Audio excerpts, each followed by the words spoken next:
नमस्कार, जय श्री राम।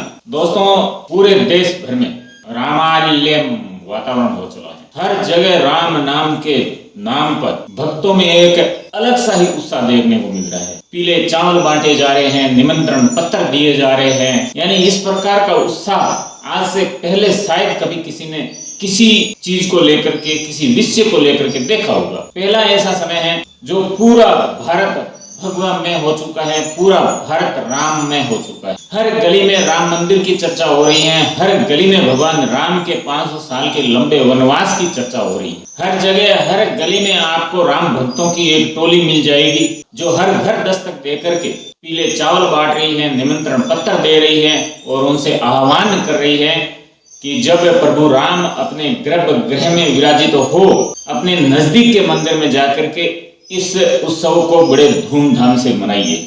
आप जो आपके नजदीक में मंदिर है उसे राम मंदिर समझे, उसे प्रभु राम का घर अयोध्या समझे और वहां जाकर के अपने आस पड़ोस के लोगों के साथ प्रभु राम के गुणगान करिए, प्रभु राम के भजन करिए और इस जन्म उत्सव को बड़े धूमधाम से मनाइए। अपने घर पर दीप जलाने का आह्वान किया जा रहा है, क्योंकि जब भगवान राम 14 साल का वनवास काट करके अयोध्या आए थे तो उस समय की जो अवध की जनता थी, उन्होंने अपने राजा का, उन्होंने अपने प्रिय भगवान का दीपक जला करके अयोध्या में भव्य स्वागत किया था और उसके बाद में हम दीपावली जैसा महापर्व हर साल मनाते हुए आ रहे हैं। दोस्तों, इस राम मंदिर के लिए बड़ा संघर्ष करना पड़ा है, ये हम सबको मालूम। न जाने कितनों ने अपने जीवन को इस राम मंदिर के इस दिन को देखने के लिए खपा दिया है। कई महात्माओं ने अपना पूरा जीवन बलिदान कर दिया है, फिर भी वो इस राम मंदिर के दर्शन ना कर सके।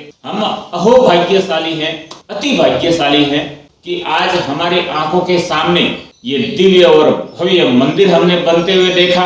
इसमें प्रभु को विराजित होते हुए भी हम देखेंगे और उसके बाद में जो अयोध्या की छटा होगी वो अपने आप में कितनी निराली होगी। कल्पना की जा रही है कि त्रेता युग में भगवान राम राज के दौरान जो अयोध्या की छटा थी, लगभग उसी के अनुरूप अयोध्या चल पड़ी है।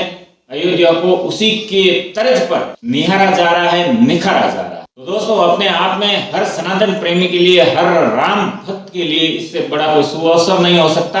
जिस मर्यादा पुरुषोत्तम को दुनिया आदर्श मानना चाहती है, उस राम भगवान का बाल स्वरूप इस दिव्य और भव्य मंदिर के गर्भगृह में विराजित होने जा रहा है। दोस्तों, मंदिर के बारे में आप जान ही रहे होंगे कि 3 मंजिला मंदिर होगा, जिसकी शिखर तक ऊंचाई होगी वो 161 फुट होगी और जो गर्भगृह होगा उसमें भगवान राम के बाल स्वरूप की प्रतिमा स्थापित होगी। उसके बाद में फर्स्ट फ्लोर पर प्रभु राम का दरबार सजाया जाएगा। तो इस प्रकार से पूरे मंदिर को इतनी दिव्यता और भव्यता से खड़ा किया गया है जिसकी कल्पना नहीं की जा सकती। देखने पर भगवान राम के उस दिव्य दरबार का एहसास होगा जो कभी भगवान राम अयोध्या में चलाते थे। दोस्तों, माँ सरयू जी को संवारा जा रहा है। अयोध्या में तमाम राम से जुड़ी हुई जो निशानियां हैं उनको यथावत रखते हुए सुशोभित किया जा रहा है, श्रृंगारित किया जा रहा है। राम मंदिर के पास में ही उस समय का सीता कूप, जिससे माँ सीता अपनी रसोई के लिए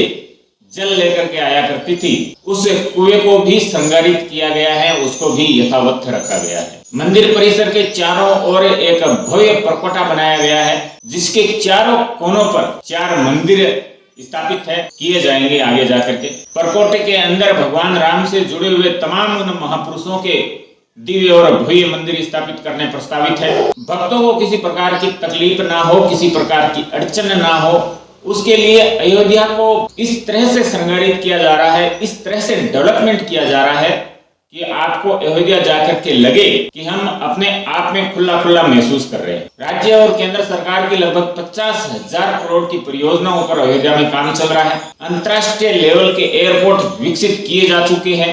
अंतर्राष्ट्रीय लेवल के एयरपोर्ट की तर्ज पर वहां का रेलवे स्टेशन विकसित किया गया है। रोडें इस प्रकार से बनाई गई हैं जो विकसित देशों के जो बड़े शहर होते हैं उनमें उनकी तर्ज पर अयोध्या में रोडों को बनाया जा रहा है, रोडों को विकसित किया जा रहा है। भक्तों को किसी प्रकार की कोई असुविधा ना हो, उसके लिए छोटी सी छोटी बात का ध्यान रखा गया है। 1.5 से 2 लाख के बीच में रामलला के दर्शन करें और उन्हें कोई असुविधा ना हो, इस संख्या को ध्यान में रख करके तमाम तरह की सुविधाओं को मूर्त रूप दिया जा रहा है। दोस्तों, 22 जनवरी के दिन जब प्राण प्रतिष्ठा होकर के भगवान राम अपने गर्भगृह में विराजित हो जाए, उसके बाद में भगवान राम से हम सब प्रार्थना करते हैं कि एक बार हमें अवश्य आपके मंदिर में आपके दर्शन करने का सौभाग्य मिले। हर इस वीडियो देखने वाले को भगवान राम ये सौभाग्य प्रदान करे कि वो अयोध्या आकर के माँ सरयू के चरण पखाल सके। जहाँ भगवान राम समय अपने भाइयों के साथ माँ सरयू में स्नान करते थे, उन घाटों पर हम जाकर के भगवान राम को याद करते हुए माँ सरयू में पवित्र डुबकी लगा सके। इस प्रकार का अवसर भगवान राम हमें अपने जीवन में दे। उम्मीद यह भी करते हैं, भगवान राम से प्रार्थना इस प्रकार की करते हैं कि जो लोग आप हमसे जुड़े हुए हो, आप सबकी मनोकामना भगवान राम पूरी करें। और जब 22 जनवरी का जो ये अति सौभाग्यशाली दिन जो हमारे सामने आ रहा है बहुत जल्द, इस दिन हमने अपने घरों को सजाए, हम अपने घरों में बड़े धूमधाम बड़े उत्साह के साथ अयोध्या में होने वाले इस प्रोग्राम को भव्यता के साथ में मनाए। भगवान राम आपकी सबकी मनोकामना पूरी करे। इसके साथ साथ आपने अपना कीमती समय दिया, उसके लिए आपका बहुत बहुत आभार। अपनों का ख्याल रखते हुए हमसे जुड़े रहिएगा। बहुत बहुत धन्यवाद। जय श्री राम।